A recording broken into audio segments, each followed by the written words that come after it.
অপরদিকে জাহান্নামের আওয়াজ।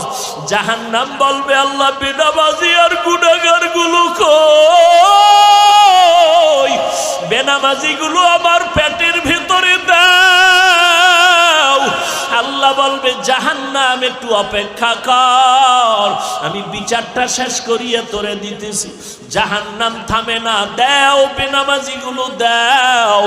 ওদিকে এই অবস্থা দেখা সমস্ত নবীরা কান্নায় ভেঙে পড়ে যাবেন।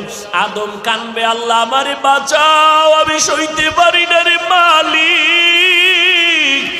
ঈসা নবী কাঁদবে, আল্লাহ আমাকে বাঁচাও।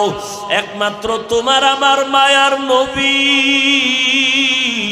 আল্লাহর দরবারে গিয়া মাকামে মাহমুদে সিজদায় পড়ে কাঁদবে, আল্লাহ আমার উম্মতেরে বাঁচাও, আমার একটা উম্মত যেন জাহান্নামে না যায়।